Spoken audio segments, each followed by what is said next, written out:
Alright. What's up, ladies and gentlemen, and welcome back. Down here in the bottom left, we've got Astrea. In the top right, we've got CLEM. And guess what? I actually cast this game earlier today. Let me tell you guys why this is such a special game and why you need to watch it, though, because there is a bit of backstory.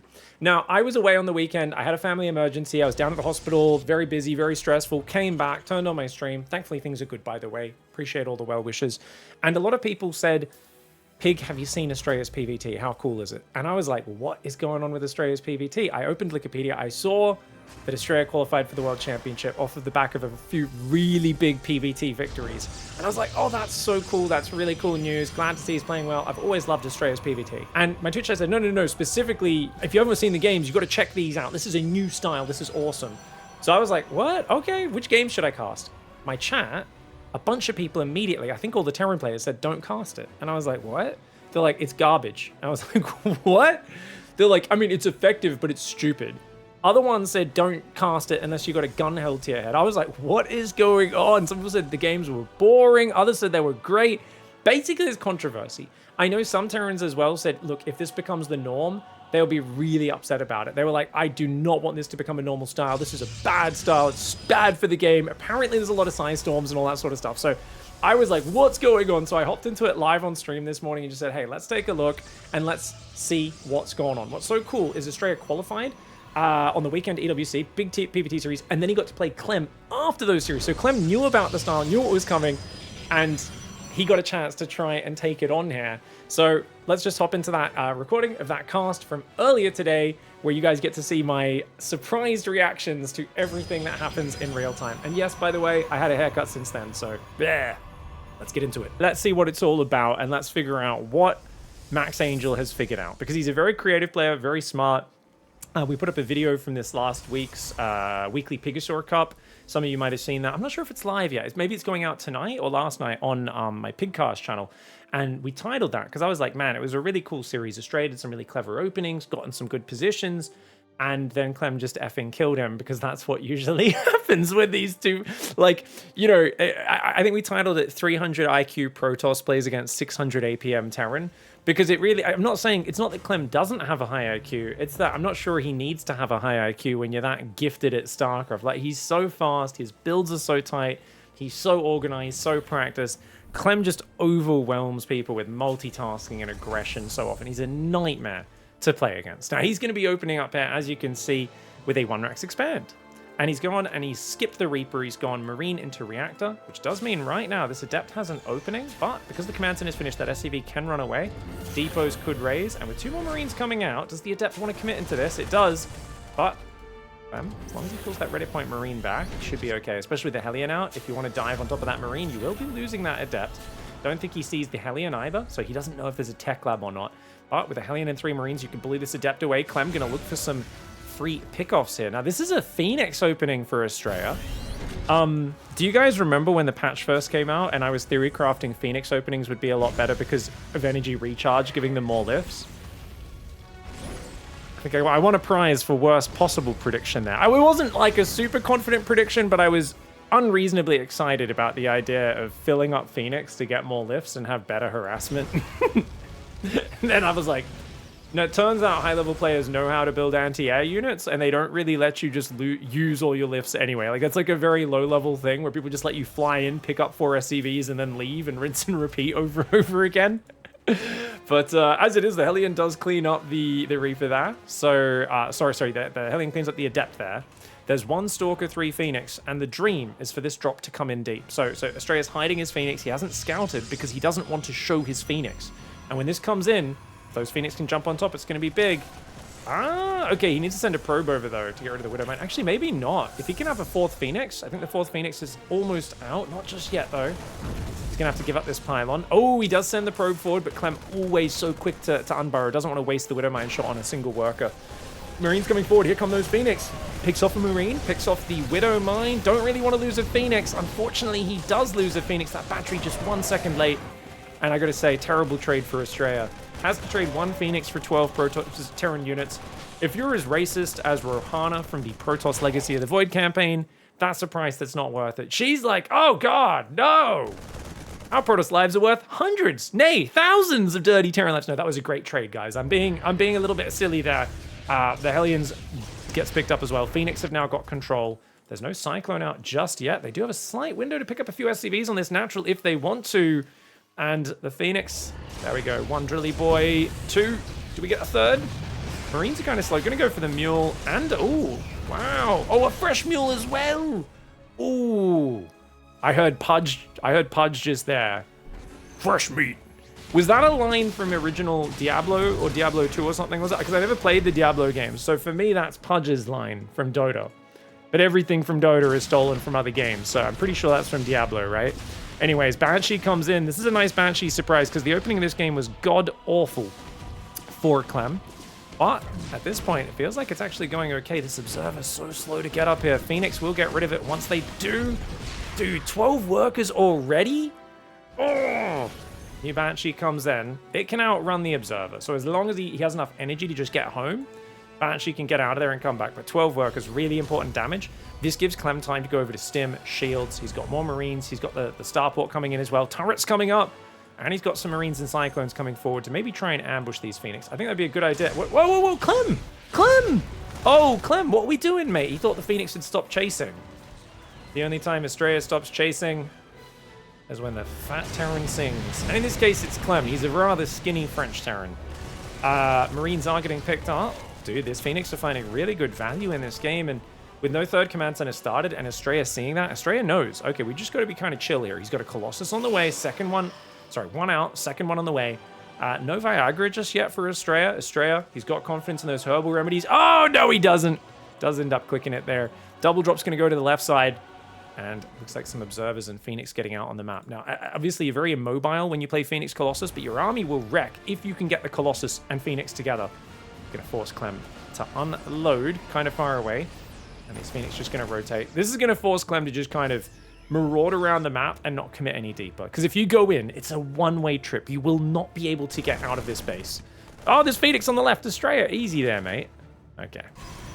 4-gen Twilight both coming up. So it looks like Astrea is going to transition into a ground style off of this. So Turtle, Phoenix, Colossus. This is kind of a fascinating style because it's not one we see anymore, but there's no reason that it's bad. It just doesn't utilize energy recharge very much, right? Unless you could use it to refill energy on a Phoenix, which, as I pointed out before, not really.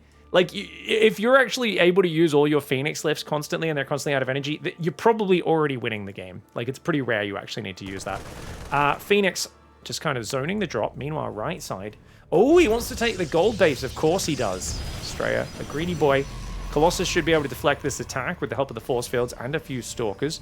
There is another Colossus up there towards the main base, ready to stop these Marines if they run in on the ground. Good predictive quality there. And, ooh, okay, he does need to stay closer to the battery with that Colossus, I think. I guess with the Phoenix there, even if you jump on top, he can pick up 5-6 Marines, disable those, and do A-okay. Observer sees the rotation of the army, which means Astrea's got plenty of time to rotate his own army to defend. He's going to try and build some cannons as well. Wow. You know what they say, guys? Why don't pros just build static defense? Well, Astrea, perhaps his whole point here is like, let's play like what Silver League players think we should do. Build cannons, put observers everywhere. The only thing that he doesn't have any Silver League cannons though. If he was doing a proper Silver League play, he'd build 3 cannons on the back corner of his map. For some reason, Silver League players always think attack waves are going to come off the edge of the map. They haven't figured out object permanence yet. They don't know that like multiplayer isn't like a campaign. There's no, like, you can't press like a top bar power to bring a scripted attack off the side of the map. I love you, silver players. For some reason, bronze players don't have this problem. It's just silver. It's just that sweet spot between bronze and gold. Stalker, Colossus Sentry coming forward. The Phoenix there as well. Bio trying to stim away. That's a bunch of dead Terran though. CLEM hasn't, he's got good macro. Like, his army's still massive. But keep in mind, he's got 30 Marines. Good for killing Phoenix, not good for much else. But he's got 8 Vikings now. Dude, that's a lot of Vikings. Oh gosh. Oh no, Astrea, he's got 9 Stalkers, but Blink isn't ready. He's going to try and transition into Storm. This is really important, because CLEM's kind of all in, guys. Widowmine just killed a Phoenix, I believe. 3 Phoenix have gone down. It does get picked up now. This is a really scary moment in the game. If he can get Storm out, there's no Ghosts on the way. He's just going second eBay Armory, no 4th command center. CLEM is super committed to this attack. He wants to trade, because he wants to clear this army. If he lets Astrea add Storm, Astrea's army is going to just snowball, because it's going to have Colossus, Storm, Phoenix. He's got double ground upgrades as well. So he's transitioning off of this Phoenix opening. Some people will double down and play 2-star Phoenix. I prefer the way Astrea is doing it, where he goes up to, like, I think total of 6 Phoenix. Yeah, so he has 3 left over. 6 Phoenix, goes Colossus, adds the charge, adds the blink, adds the storm, rounds out his army, and just becomes more of a standard and solid ground style. The problem with committing to like double star Phoenix is sometimes your opponent hits a critical mass of Vikings, and the Phoenix just fall off a cliff in terms of efficiency. So it becomes, there's a really awkward moment if you're relying just purely on Colossus and air dominance, where Vikings, and especially if EMPs land, oh my gosh, you lose all your shields, the Vikings just obliterate. Zealot counter has finally got around to the edge of the map. Clem's been in charge for so long. He's going Ghost Academy, 4th Command Center, all this sort of stuff, but he didn't leave any units at home, didn't actually have proper map control. The Zealots tearing up both bases. Good answer in the natural with hold position on the SCVs and the medevac healing. I would have lost 30 SCVs there. Clem is Clem. He loses just 12. Not bad at all. Oh, 13. But 14 SCVs is the final tally there at the end of the day. But 4th Command Center is not quite done. Clem, I think, doesn't want to really play a super long game, but it feels like he's being dragged into one.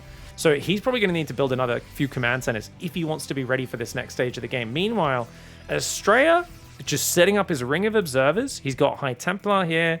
He's got... Okay, so this is it. This is what I've heard whispers of, guys. Apparently, the High... Is it literally just... Okay, so for those who don't know the backstory, we cast Astrea. He won the Pigstarcraft Weekly, not this week, the week before. Crushed Cure in the finals. And he did this... And I asked it, I was like, dude, this was crazy. I was like, dude, he was rushing Ghost to try to counter your High Templar, but then you just had 25 High Templar, and you just went, lol, lol, lol, lol, you don't have enough EMPs to deal with every storm. Like, what the fuck? I was like, dude, this style is crazy. Well done.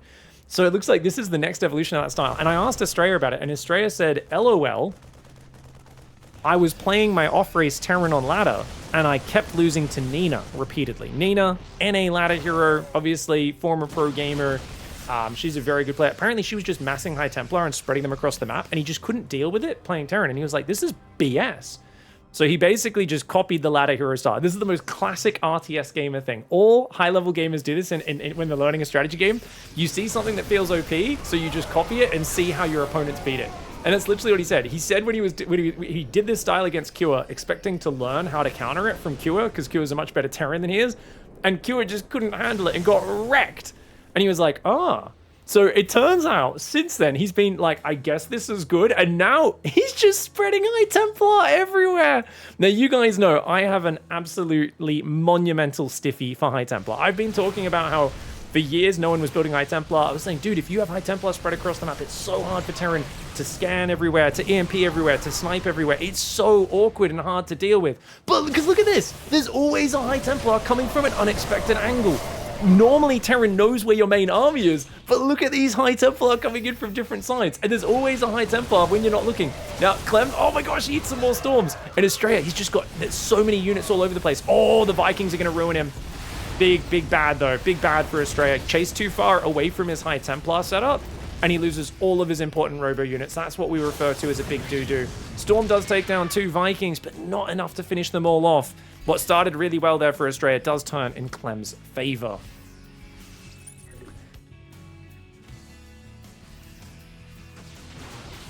These are basically High Templar Baneling bombs, says Fear Dragon in the chat. You're not wrong. You're not wrong. And it's so funny because it's not like this is new knowledge, like the whole High Templar thing.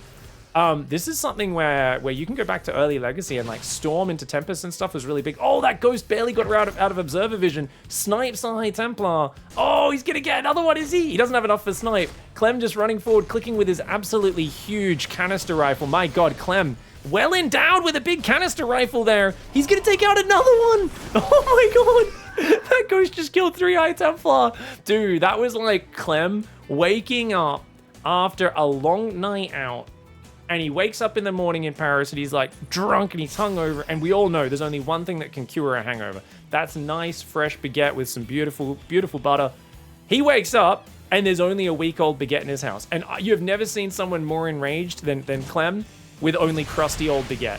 So he just runs out of his house, starts beating people on the street and accosting them, stealing their baguettes. This is my view of what French people do in Paris, guys. That's basically what Clem's day-to-day life is. Essentially, that's what that Ghost was doing. He ended up killing a lot of shit. 700 resources lost now in favor of Clem, thanks to his hero Ghost. Armies down here. Blink forward. Ooh, I think Astrea just realized this is only a small part of your army. I don't have any High Templar here. but I can chase you a little bit. Does he have any High Templar in reserve? Yes, he does. And they've been hanging out for so long. Look at how much energy they have. Welcome to bath time, boys. Does take out a bunch of that Marine Marauder. Loses a bunch of High Templar. Not a good trade for Astrea, but very annoying for CLEM.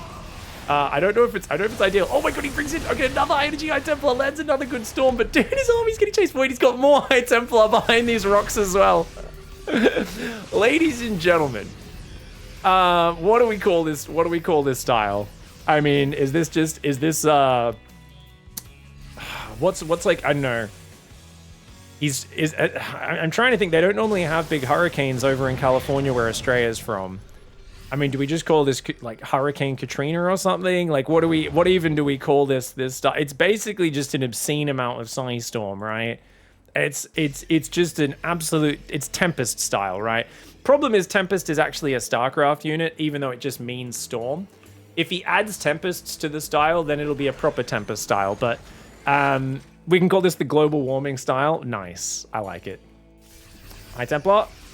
Oh, okay, lands a storm, and just the amount of actions it takes CLEM to move on the map anywhere, and you guys have to realize there's a paranoia effect. So this is very similar to the Infestor style that's Shin has been pioneering against CLEM, and I've pointed out for a long time, CLEM's multitasking is insane, right? Oh, it should be called El Nina or La Nina, right? Nice, of course, good point, chat. I always forget if it's La Nina or El Nino. It's El Nino and La Nina, I believe. I can't remember which one would create more storms, though. But we'll go with Nina, since obviously he copied the style off her. Anyway, similar to the Infestor style, this style is actually really cool, guys, because essentially you're taking away CLEM's ability to roam the map without fear. Because normally CLEM's whole thing is just running around the map, clicking on things with zero fear, because his micro is so good. If you just have so many High Templar, it's so hard for him. And he is actually doing a really good job. He's going to snipe that High Templar over there. I got to say, he's holding on really well. He's starting to separate himself in the units lost. Zealot Archon getting ready to counter on this side, but there are plenty of units there. How many High Templar are on this map? Only 4. Oh no, has he given up on the Tempest start? I mean, he's still got 4 High Templar, which is more of a standard amount. The number he had earlier was frankly ridiculous. And the Tempests are coming out. Okay, so he's going to add Tempests. He's already got cannons and batteries at every single base to fall back on. Cannon Battery Storm, insanely good. Feedback Storm, double Feedback Storm. That High Templar banking energy for the whole game so that it could do that. Unfortunately for him, CLEM does pick up and get out of there. That's the sort of situation where if you have some Stalkers as well, you can blink forward, take it out. Prism in the main base, though. Liberator's going to try to deal with it. Zealot Archon trying to jump on top. Single High Templar throwing snowballs at the sensor tower right now. He's like, screw you, NSA, perving on my internet search history. That's essentially what the sensor tower does, guys. In the lore inside my head, it knows all about the wrestling spanking videos that Special's been looking up on the hub. Sentry, Stalker, Colossus coming forward, looking for the pickoffs. That Orbital could be a very nice snipe. Oh, he's going to get it. He's going to get it. He does take it down. If you guys don't know the lore of that one, you guys can go find the clip. Just a reminder to streamers to not search on stream using the same search browser that they've been using for looking up adult videos. Incognito mode exists, guys. Control-Shift-N, it's not that hard. Streamers, please learn this basic hotkey combo before doing your adult time, or use a different computer. Just advice. There's been too many moments where you guys have revealed your search histories. On the other hand, people say, what about you, Pig? And I'm like, I have, yes, as well. The difference is I have no shame. You guys can find all about my my mud wrestling, people, dozens of people eating from a trough in pig suits, making high-pitched squealing noises. I haven't actually watched Deliverance. I was going to make a Deliverance reference, and then I realized that actually is a movie that's about, like, SA and grape and stuff, right? So I'm like, that one actually, no, because is that the one where they say squeal like a pig? I don't know. I'm trying to remember this. Anyways, got to watch these things before I make references, or I will get myself in trouble. Pylons, cannons, batteries getting cancelled. This is the old Harstem style from early Legacy, guys. Harstem was one of the OGs who would just try to. Oh, the feedbacks are so good. The feedbacks are really good. Oh, there's a lot of ghosts down here, though. But look, basically, the whole style. So right now, Astrea doesn't want to attack into Terran, because then CLEM jumps on your army and kills you. But if he builds his base next to Terran base, he realizes he can win. So this is... Astrea has realized Protoss has Cannon Battery Storm is kind of like so hard for Terran to push through. So if he just builds his Cannon Battery Storm next to the Terran base, he will be able to wreck them, right? Over time. Problem...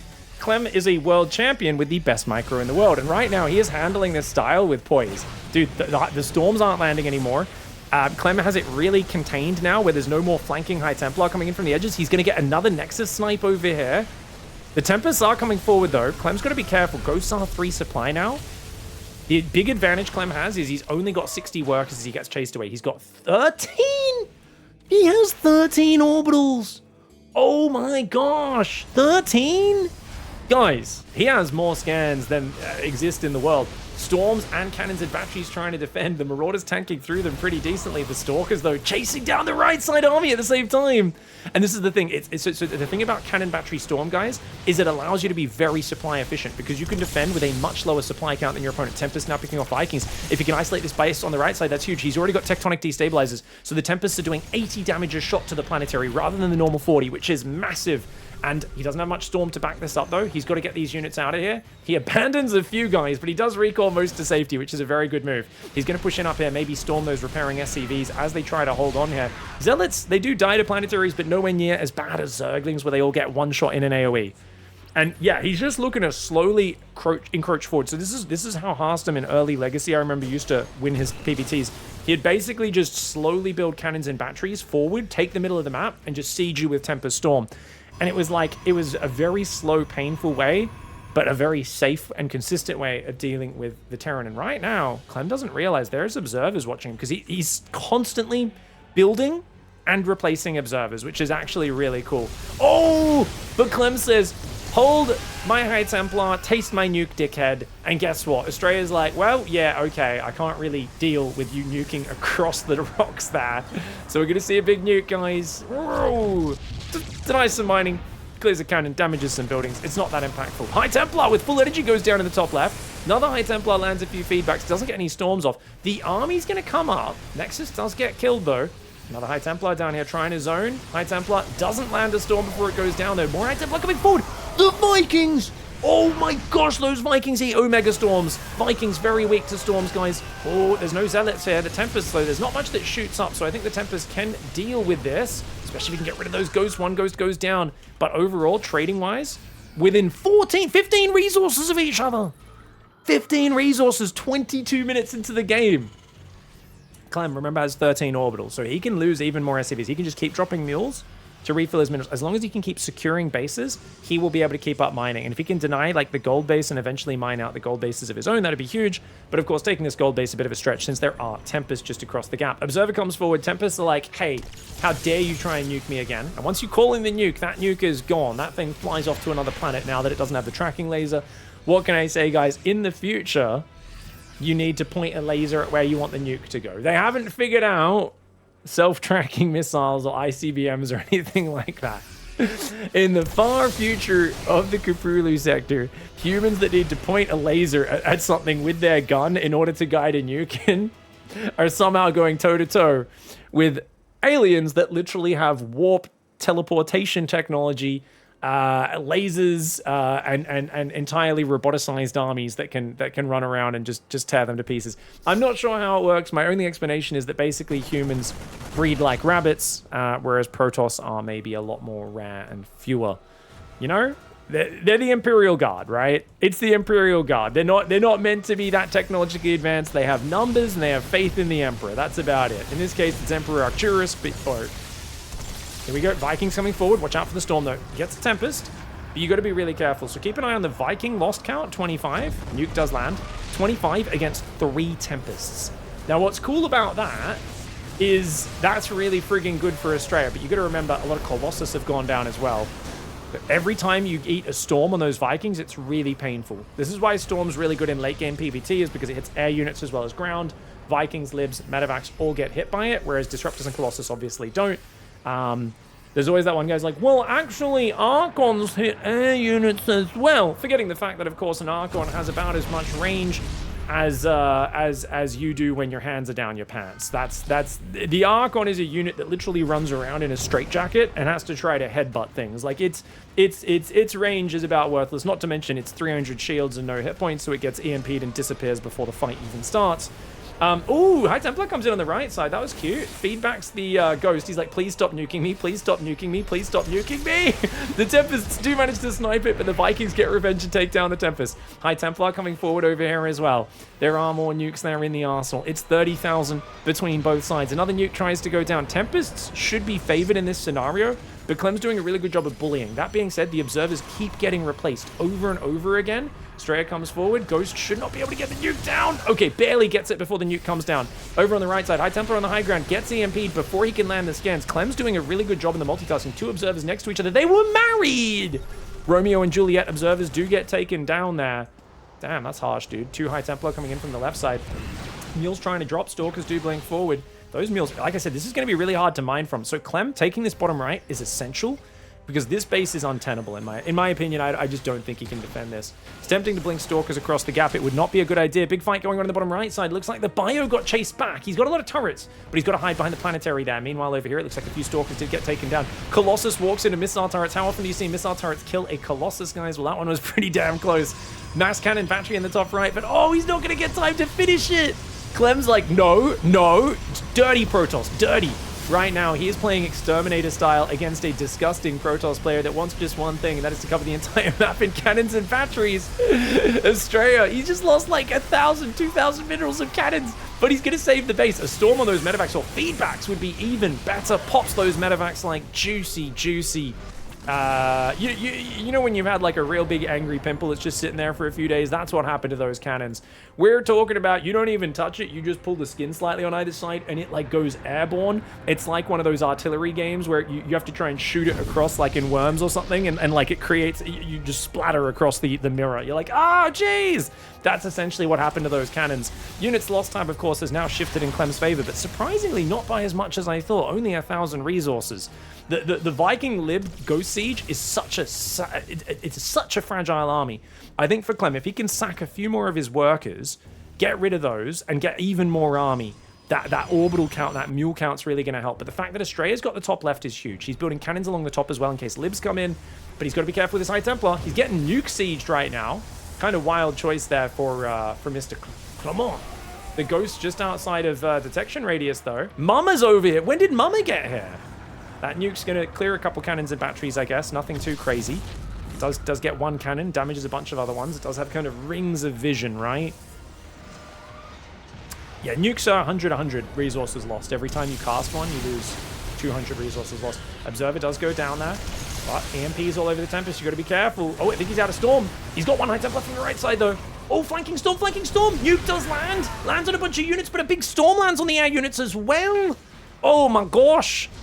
How do I even commentate this game? I don't know, man.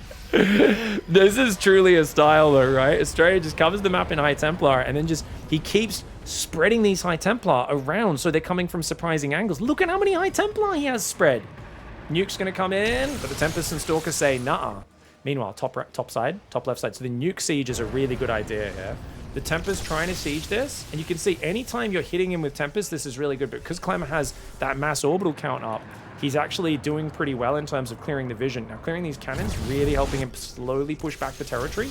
But every time he loses a Ghost, it is pretty expensive. And remember, like, it's not like this is free. Units lost time still in favor of Clem, but only slightly. And one or two good storms can end these Vikings. He might need to actually repair these. He might need to, like, bring SCVs forward, repair all these Vikings and Libs, because otherwise they will go down eventually. Another two observers go down. Another nuke there, trying to clear up the vision, but Astrea just will not stop building observers to get vision. And that's what's making this kind of awkward for Clem, is because Astrea actually is contesting the vision really well. Meanwhile, army over there out front that base. Another nuke goes down. Nuke lands on the gold. Astrea pulls the probes away. Dude, we have a dance of the nukes right now. Mass nukes against mass cannon Tempest Storm. Couple Colossus in the mix. Couple of other units. He does not see the Ghost, because remember, the observers got taken down. Nuke clips the army there.